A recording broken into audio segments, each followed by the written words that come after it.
Well, I think we need AI to kind of manage all the chairs up here. When is ChatGPT going to be able to fabricate a chair on the Share stage? I don't know. I'm Larry Tabb. I am head of market structure research at Bloomberg, and I want to thank everybody for joining us. We're going to be talking about AI and investment management. It's a really interesting topic, and AI has been around in finance for a very long time. In the 80s at Lehman, we were playing around with it, never really went anywhere, but that's besides the point. But now we're actually getting somewhere. One of the first things I want to do is have everybody introduce themselves. We'll start with Allison and kind of how you're, related to AI. Thanks, Larry. I appreciate it. Hi, everybody. My name is Allison Rooney. I head up our global partnerships for capital markets, where I focus on solving our biggest challenges in capital markets, leveraging our ISV community, and have been focusing a lot on emerging technology, including partners in AI, blockchain, and certainly some of our friends in the legacy space. And I'm excited to be here. Hi, everyone. My name is Jake Katz, and I'm the head of non-agency RMBS research and data science at the London Stock Exchange Group Analytics.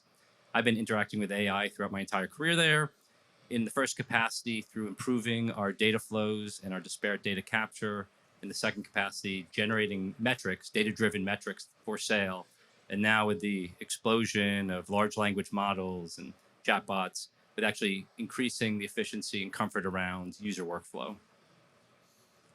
Peter? Hi there. Good morning. I think it's still morning. Oh, no, Barry. Morning. I'm Barry Starr, CEO of Wall Street Horizon. For those who don't know, Wall Street Horizon, we're the gold standard for providing forward-looking corporate event data to investment managers around the world. Been doing this a long time. Happy to talk about it. You asked how we get involved with AI. We actually use the tools a lot in our company. We never talk about it because people don't care. What people really care about is accurate data, accurate data. And AI, machine learning, those types of tools are just tools that we use to get there. Peter? Hi, I'm Peter Marber. I'm the Chief Investment Officer for Emerging Markets. I'm a career asset manager, been on the street for over 30 years. And I've also been a professor. And in the spring, I did publish a book on AI and the future of learning and work. As some of the panelists mentioned, AI has been around the investment universe for a while. What's interesting to me is that we really see it now creeping up in so many different areas, everything from research to actual trading to filling out due diligence questionnaires and RFPs. It's really becoming much more ubiquitous. And I'm sure with the launch of ChatGPT and the large language models, we're just going to see it every day, everywhere, in all aspects of the business. Interesting. Last. I'm Harry Mandel. I work for the New York Federal Reserve. They require me to say that everything that I say following this is my thoughts and ideas, not necessarily those of the Fed. I'm the AI architect for the New York Federal Reserve and have been working in that area for quite a while. Our first application was a bank supervision program we call LEX, which goes through all the documents that we receive and looks for things that examiners want to use. It was a little more than a POC until COVID, and then they relied on it for the continuous monitoring of all the banks. So we went from having 8 to 80 users in about a 6-month period, and it's in full production and expanding. We also use AI for synthetic data generation, which is very useful for us because as we're still a little behind, moving things from on-prem into the cloud. We have worries about security. So if we generate synthetic data, we can test it in the cloud and measure all the different architectures and ways of doing things to find out what works optimally. And we're also interested in using it to study the structure of markets. And that's something that Larry's very interested in. And one of the things we're experimenting with are using vector embeddings to represent the state of the market, including macroeconomic factors and all tradable assets, which is giving us some interesting results. That's really interesting. I want to start with Peter. You're managing money. you're using it in various aspects of the business in terms of how you think about managing money. Where do you think this is going? You know, certainly we can do little things here and there. Do you think we'll get to a point where you know we can actually tell it to structure a portfolio? Do you think we can tell it to, you know, it's time to buy the long bond or sell, you know, or sell Apple stock, or you know, where do you think this goes? Let's talk about what you can already use it for, because I think we can kind of dream it's going to be useful for a lot of things. But I became aware of the real power of AI maybe a little over 5 years ago, when I realized that so much of the street was using AI and programs to make markets. The big areas that I think we all know, that ETF has universe has been mushrooming, and the amount of trading associated with ETFs is just unbelievable. And what you realize is that the market makers in the securities that kind of support these ETFs, it's almost all algorithmic. It's almost all using AI. They're using price feeds to implement like bids and offers based on certain parameters. And I just remember myself trying to buy an asset. We didn't see it, particularly in fixed income. You don't see assets trade all the time. There's some of these dark pool and liquidity providers, and we'll occasionally see a flash will go up that something's on the board. And if I'm interested, let's say to pick up 2 million of a certain name, I remember one specific day where 500,000 was being offered, and my trader came to me and said, "Hey, I have an offer of 500,000. Do you want to buy it?" And I said, "How much did we want to buy?" He said, 2 million. And he said, I said, "Ah, okay, go ahead." By the time he went, it was gone. It had been taken already. And that's because so many of the market makers have algorithms and AI essentially bidding and for assets and selling assets at certain prices. So we realize it's already on the execution side. We have to compete with these players in terms of finding assets that we might want. So that was sort of like alerted us. But recently with the Chat GPT phenomenon, I think it's important where you're going to immediately see this being rolled out, which is consolidating research. And so I think like many people in this room since COVID, I get invited to like 20 webinars a day.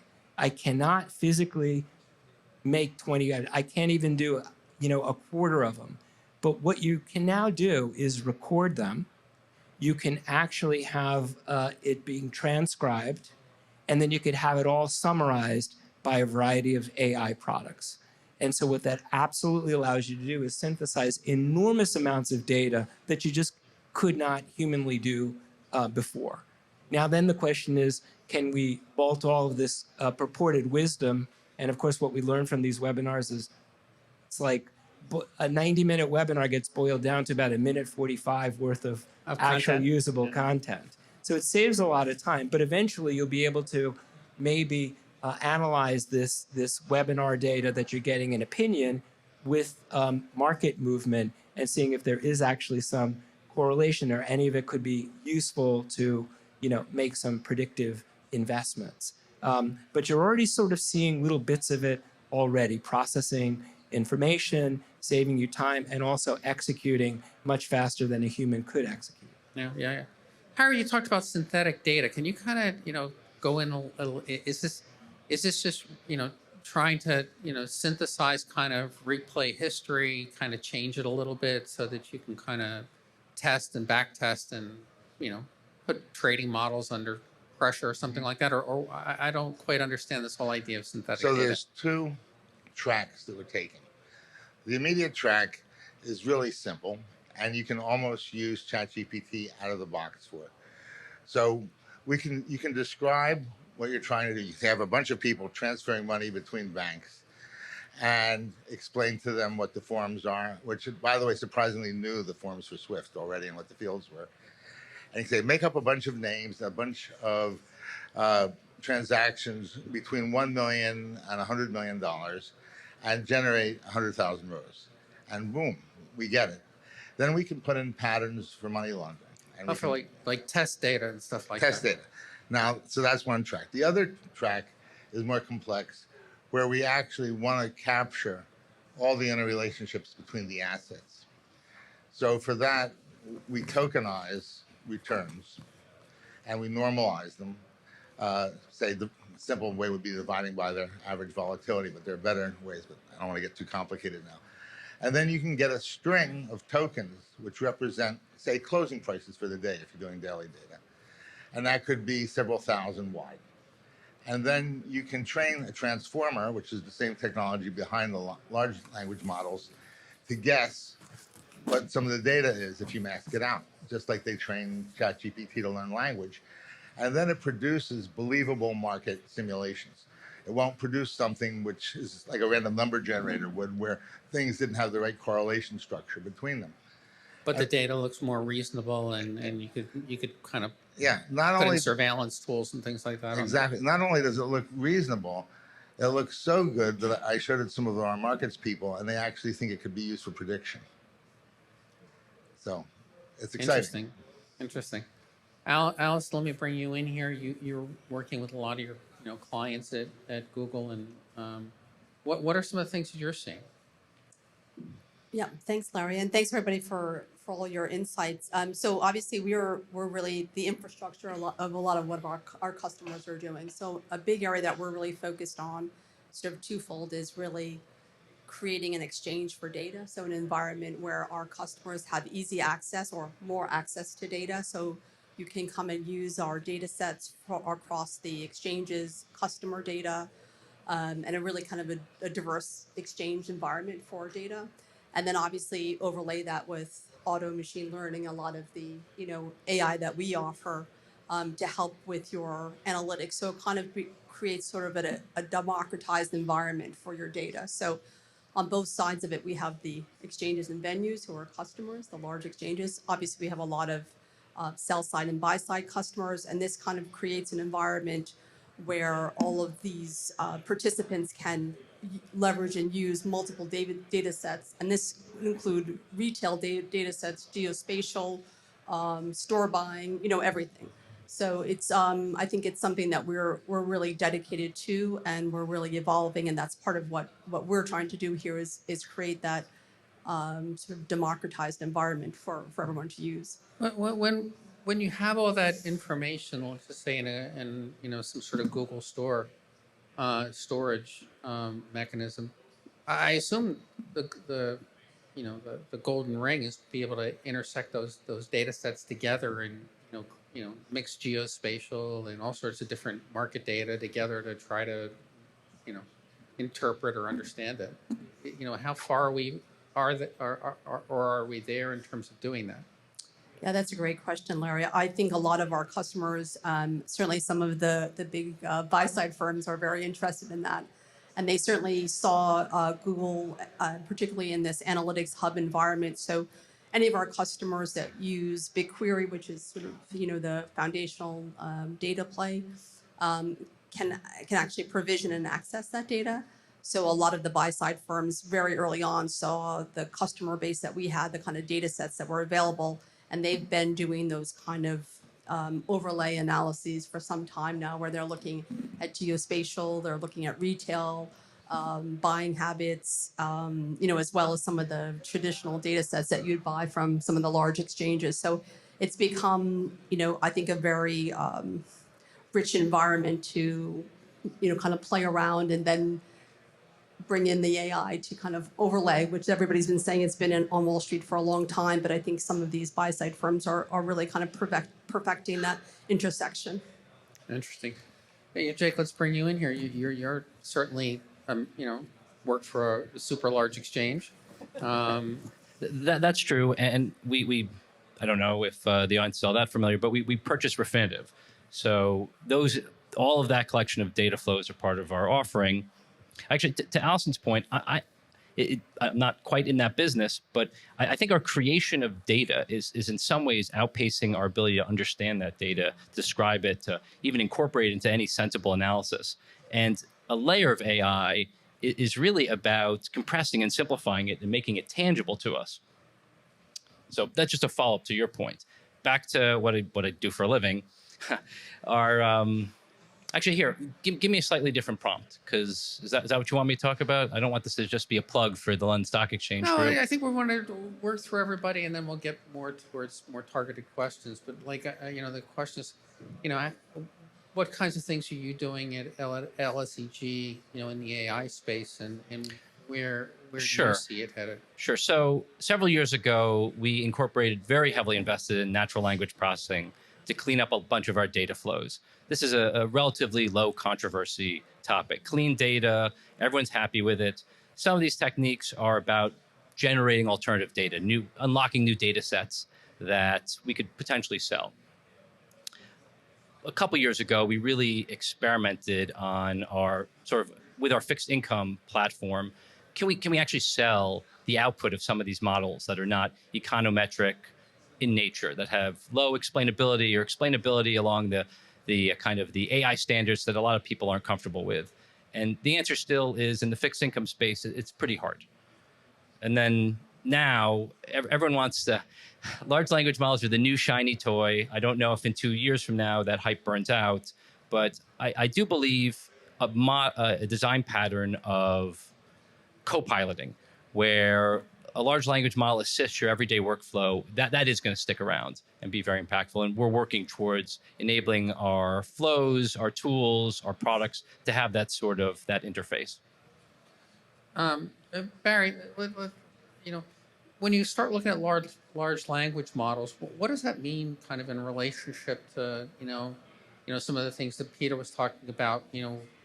More on the where the trading models, where it's just trying to figure out what's the quote of IBM at this given second. Or is that a different kind of I think it's a different kind of AI. It actually is, and thank you for that question, because I was going to kind of throw in my own question to the panel, but I wanted to go back to the webinar question, because I think it's actually pretty important. We spend a lot of time focusing on this. We look at the strategic level of these types of tools, and so we look at efficiency versus effectiveness. Efficiency is, are we doing things right? And effectiveness is, are we doing the right things? And there's a big difference between the two.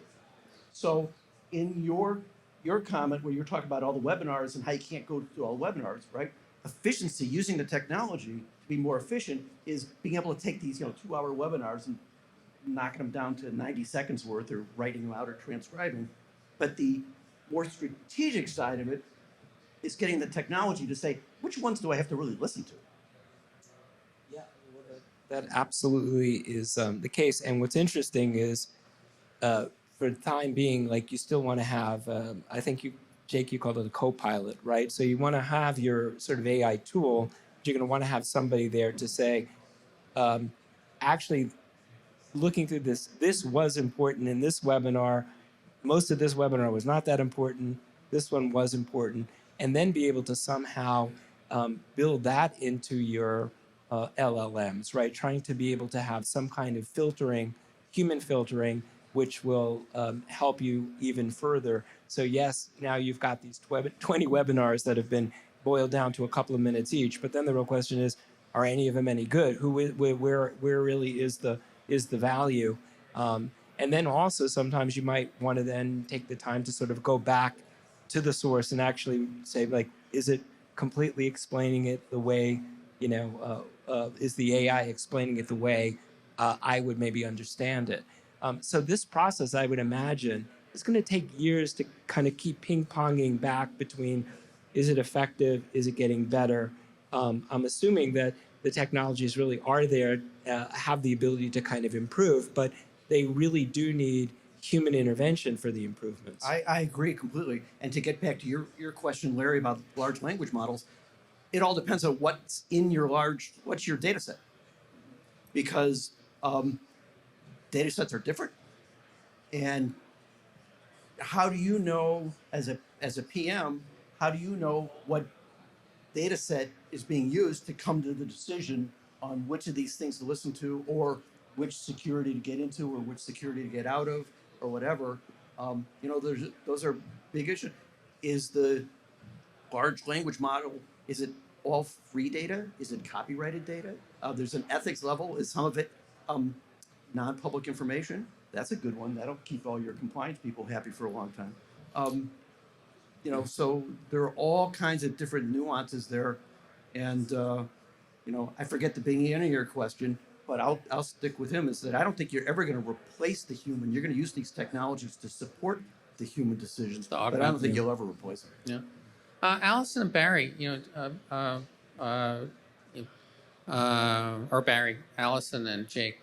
Barry brings up a really interesting point around IP, and given you're an exchange and part of TR, own a lot of IP.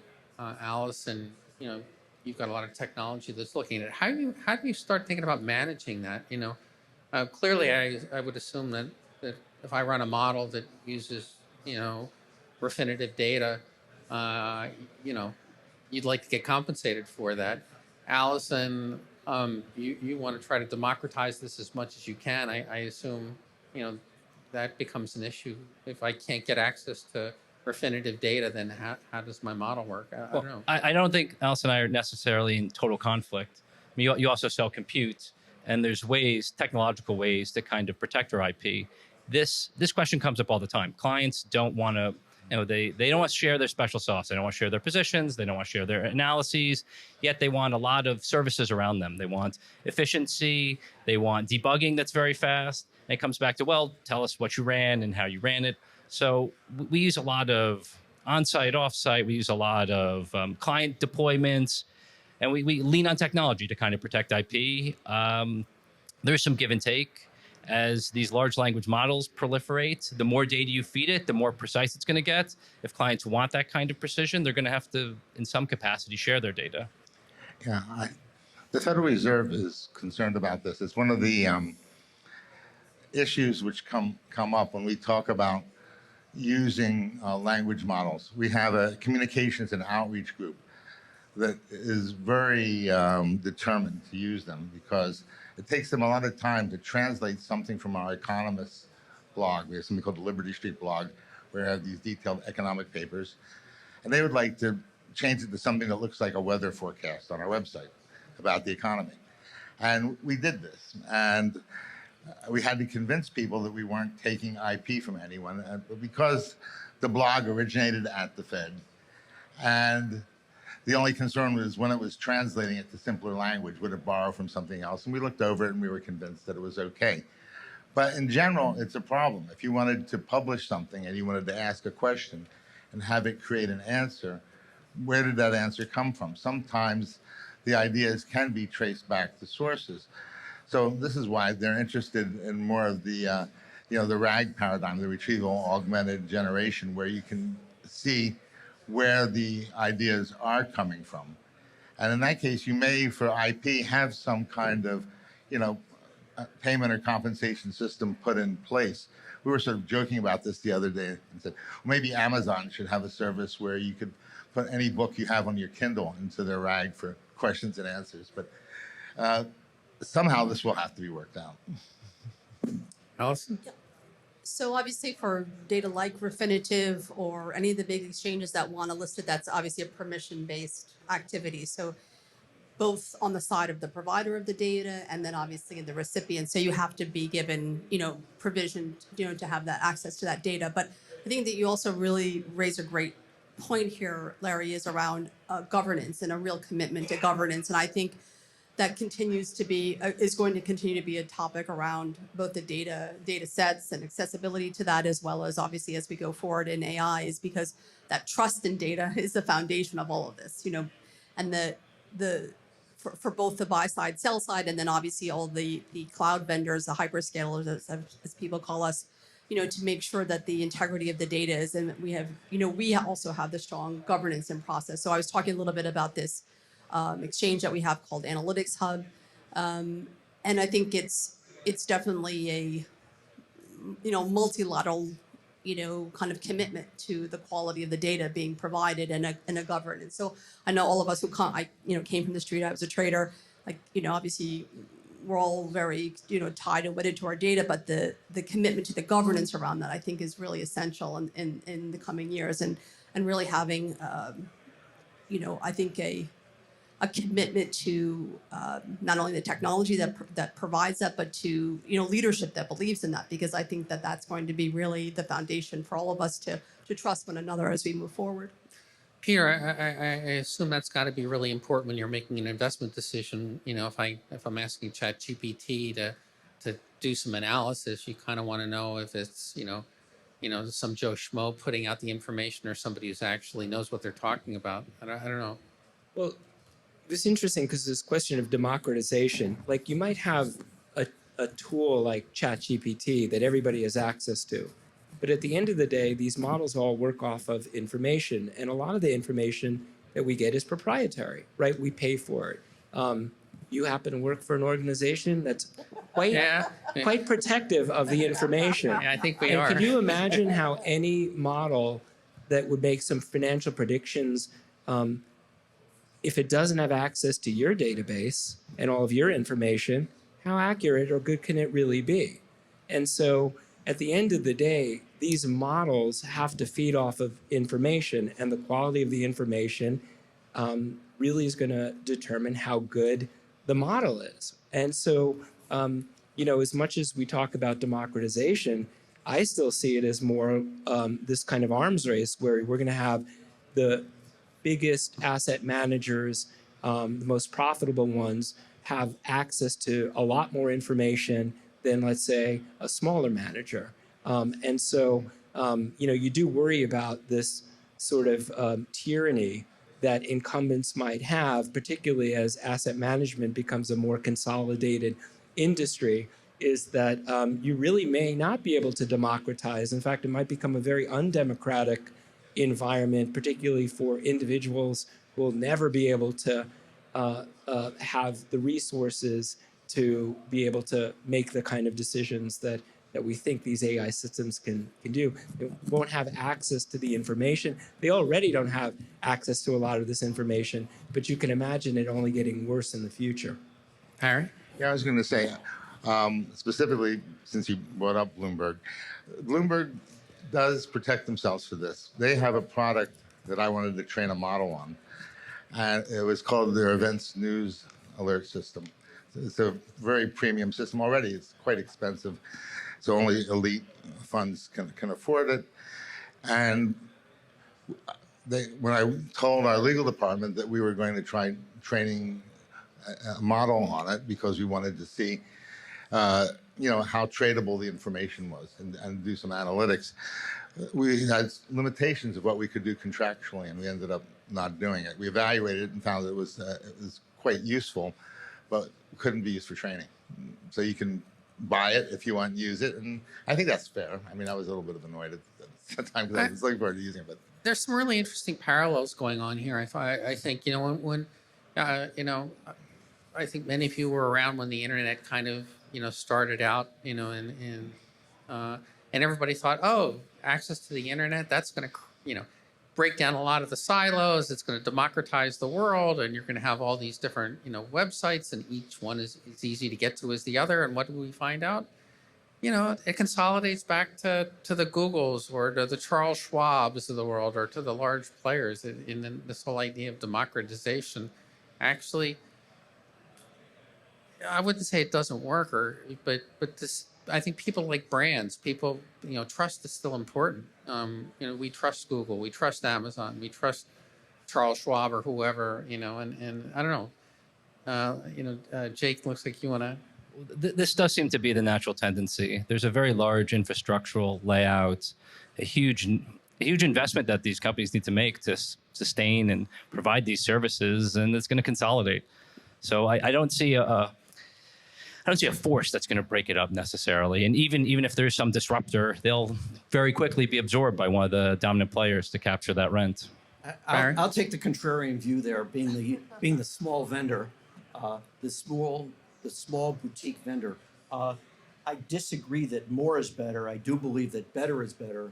And we've made a business over 20 years of working with, very high-end market makers, hedge funds, and folks like that who want the best. And face it, you know, in investment management, it's about getting an edge and not doing what everybody else does, having something that's a little bit better. I mean, that goes back to, you know, the Trojan War thousands of years ago. Having slightly better data will give you a better result. And so, well, I'll stop there. No. Well, Peter? I think everybody would agree, but the real question is all data good all the time? And one of the things we've learned, if you've been on the street long enough, there are going to be at points in time where certain data is more valuable than others, and there's cyclicality to it. And then the question is, well, how many of these data sources are you able to buy and know when to be switching to different factor analysis and things like that? So I completely agree. There's always going to be an interesting market for folks like you who are generating interesting, unique data. My kids are clean data. relatively well fed. Thank you very much. But then the real question is, how many of these can you subscribe to? They're often, over time, I'm just even thinking of offline information services. And I'm so old, like I was around at the time when you used to get newsletters or weekly, sort of things that were sent in the mail, like the snail mail. And some were better than others, and some were really good for certain periods of time, and others are better at other periods of time. So that I don't think ever changes, right? Like that's always going to probably be the case, and there's always going to be an opportunity for new data providers to kind of say, hey, we have an interesting way to look at data, or we're capturing an interesting thing that we don't think other people are. And yeah, you might have to try that and kind of incorporate it into your AI. If you think of like your AI as being like just the operating system, right? And then all these other kind of pipes that are feeding information into it to sort of applications, then you can then kind of customize. It's kind of a never-ending process, I think, of continually looking for data, continually improving, trying to. So that's really interesting. So theoretically, your AI model. So if each of us were running the same AI model, depending upon, how we access it, how we think, how we ask questions, we would wind up getting different answers. Allison, is that kind of how you think about it? And does this, almost be this whole idea of everybody consolidating into one, huge database AI model is probably not going to be the model that actually survives. It's going to be everybody looking at it a little bit differently. Yeah, I mean, I'm sure everybody's heard there's a whole new field of prompt engineering. So it's all about the prompt, right? It's all about the questions you ask and how you shape it and kind of how you're informed by that question. And that really drives the model a great deal. So that kind of convergence, I think, is probably less likely unless everybody their brain is removed and everybody is asked the same kind of questions, has the same perspective. I think it has a lot to do with, what you're, even back to, early days trading strategies before a lot of this is like kind of what is your market position? What do you, what are you seeing in your data sets and the news and the overlay that you've done for yourself in your own preparation? And, it's all about the kind of questions that you ask. Interesting. Harry? And another area where I think we should have some caution is in the whole area of appropriate use. For example, surveillance is becoming more efficient with AI. Wall Street was on last night. I was watching, I was thinking blue, whatever,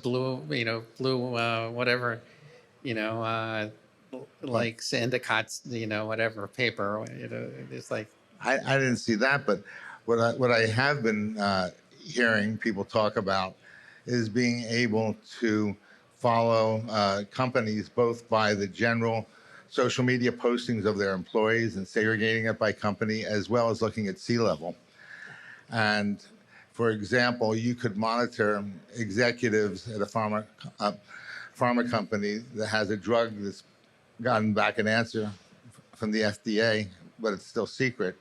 But by looking at the psychometrics of their posts, you can, with a lot of accuracy, figure out what happened. And sometimes you don't need that much accuracy. There have been posts of these people buying luxury cars and in expensive restaurants, or it could be just in the way they express themselves. You can follow geolocation data, find out if someone's sick. Are they going to a hospital that specializes in cancer? And is that a negative indicator for the stock? And people aren't thinking about this stuff. And how do we regulate it? Should this be considered insider trading at a certain point when it becomes too invasive? And I think it's something we have to think about. I think maybe the underlying question here about like, is AI going to replace humans? I think the more interesting perspective is to think of AI as really augmenting human intelligence. Think of it as kind of like a farmer who uses a combine, right? Like you can go out there with hose and shovels, and how much land can you really till in a day, right? Right. But you get on one of those big shiny, John Deere combines, and suddenly you can do multiples of what you would have done otherwise. And I think that's really what we should be viewing, at least in the short term, that AI is here to be like a tool for human intelligence. It's there for you to make decisions, hopefully with better information, culling through a bunch of stuff that you might not be able to have time to do. And I think that in itself, if you just position and think of it as augmenting human intelligence, well, then suddenly you would start asking very, very Not so different bad. questions, Yeah, right? yeah, yeah. And not fearing it, but just sort of saying, well, how can I use this piece of machinery to help my job and make me do better things every day, right? Yeah. Improve performance. So I couldn't agree more. Your question that said, we're all going to pump in specific data to maybe even the exact same AI system and get different answers. You could consider that a bug of this system. I actually consider it a feature where that an augmented human who understands it, that enhances their edge. They become more competitive, and that is going to be the landscape of AI. It's not a bot replacing the human. It's a human augmented, a human plus AI that really takes over the investment management, the data cleaning, the systems generation. So It's where do similar. you, We've seen this in chess, right? right. Remember when, what is it now? It's 26 years since, Kasparov was beaten. But you would think like, what human wants to play chess anymore? But actually, chess has become more popular than it's ever been. You have team chess, what they call centaur chess, where you have teams of people and their computers play other people and their computers. And that to me actually seems like a very good image of what investment management is going to be in the future. So where does this start out? Do we we've already have robos that kind of help individual investors structure portfolios. I'm not sure. I'm not sure Berkshire Hathaway is going to change its stripes tomorrow. Do you think it starts out in the retail space with helping individuals manage portfolios? Do we wind up with? Well, it's already done that, right? Robo advisors are just basically taking a survey, of information and turning that into an allocation. But is that right? there's a difference, but I think there's a difference between putting it in kind of a templated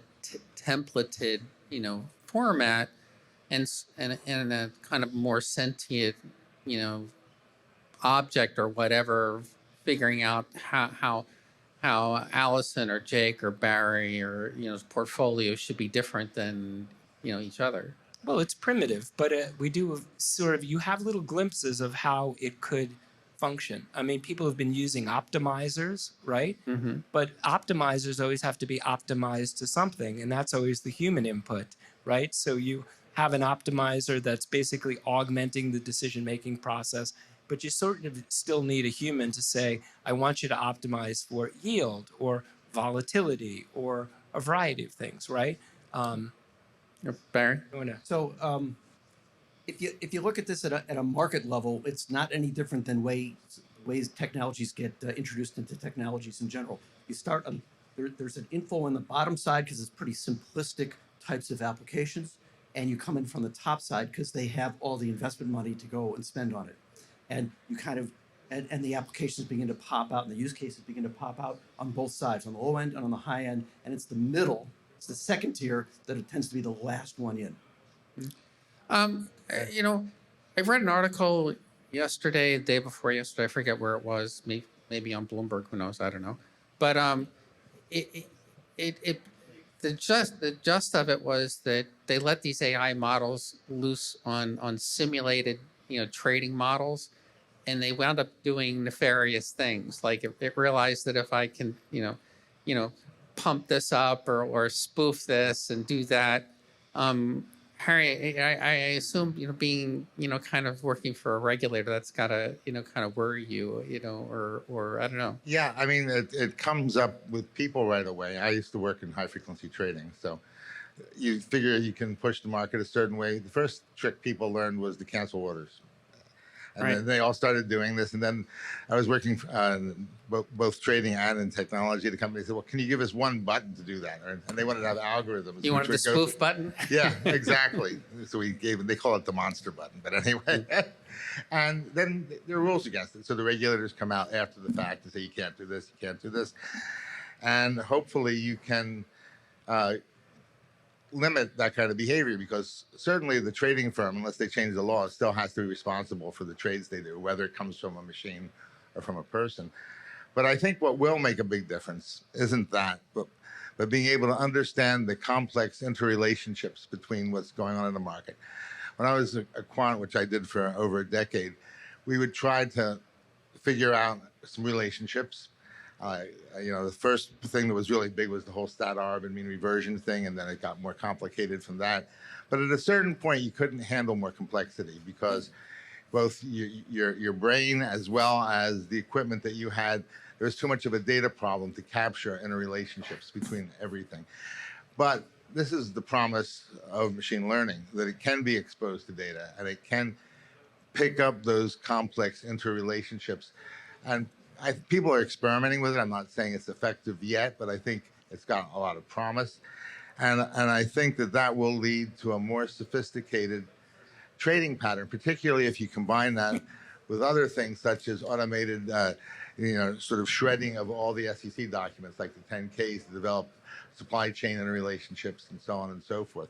So you could see building this huge multivariable model, which would just be much more precise and wouldn't miss things several levels deep. Much like playing chess, how many levels deep you can go, the better you are. And I think trading will be impacted that way. Interesting. So I guess we're running out of time. Final thoughts. Where do you think that how long till a lot of these tools are kind of embedded in all our organizations? I don't know. Allison, you're working with firms. You think this is are we here now, or will this be another 5 or 7 years, or I don't know? I think we're here now. I think there's a lot of testing happening, obviously, across the regulators and across the firms, the big exchanges. Obviously, I think everybody is really both invested in terms of their own kind of transformation, in this area. And obviously, I think to Peter's point, this arms race concept, I think there's this kind of, who can get there first. And certainly, I know everybody uses one comment or one provider for AI, but obviously there are others out there. I'm really interested also in this topic around sort of surveillance and kind of where that comes in. I think was a really should continue to be a big area for us to focus on, and kind of when that becomes insider trading, or when that kind of insight sort of alerts a different kind of path. So I think there's sort of the good and the potential risks in this. But I would say that through the analytics hub that we offer, and I know we didn't really cover that here, but certainly around blockchain data has also become very a big topic. Collecting that data, making that data available. So when I talk about the availability of data, I'm talking about it kind of any type of data that you want to think about. That exchange is going to provide that, and I see a real very high level engagement of that. Yeah, Jake, So I agree. I think we are there, and we are certainly encouraging our customers and enabling these sorts of interfaces for user experience, for user quality, to alleviate pain points, to improve our internal efficiencies. I don't know how far it's going to go, though. So right now, it's very simple prompts. It's very kick off basic workflows. The next few steps of can this really manage a complicated orchestration, multiple layers down in the investment through some sort of basic interactions with natural language. So you put in a few sentences and it kicks off a huge, complicated analysis. We're working towards it. I think in the next few years, we'll get an answer whether or not that's even possible. Interesting. Barry? Two-part answer. Part one is I do believe we are there now. Part two is over my 40-year career, I can tell you that the definition of there has changed considerably and will continue to change. Peter? I would agree. I think, first of all, we are there. The real question is whether or not people today are harnessing what AI can do for you today. And so I gave you some examples about, sifting through webinars or creating optimizers.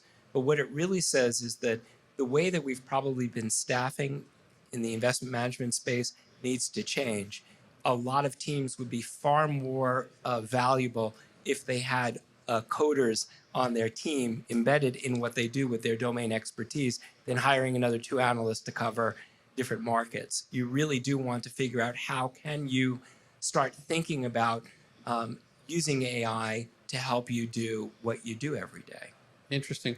And Harry, give you the last word. Given your quant background, you're kind of, I assume your background is kind of almost like that. If you worked at an HFT type firm, it wasn't just the traders here, the programmers there. They're very much embedded. Is that kind of how the future rolls out? Well, let me give 2 parts to this answer. For the high frequency part, I think we're going to have something like Kahneman introduced this concept of thinking fast and thinking slow. For high frequency trading, AI is nowhere near the microsecond decision ranges, which is what you need for that. But I think AI could be used to adjust the parameters of the simple system that's trading to know when it's in different regimes and to do different things adaptively and give an improvement. But I think there's a much bigger issue here, which is what I want to say for the second part of my answer, which is you can't, it's a cliche, but I'm going to say it anyway. You can't give everyone above average returns. So no matter what we do, so no matter what we do, it's all going to be, measure, countermeasure, measure, countermeasure, measure, countermeasure, because it's a competitive game in terms of trading. However, investment doesn't have to be. So I think we have to focus on raising what that average is by using AI intelligently to make corporations more productive. And this is a challenge. We have, people keep saying, where is the productivity increase in technology? And it can be measured different ways. And I'm not going to comment on the different ways to measure it. But sometimes it tends not to pay off as much as people would think. And in other areas, it pays off in ways which can't be measured, such as the way we can all communicate globally instantly. It's hard to put a price on that.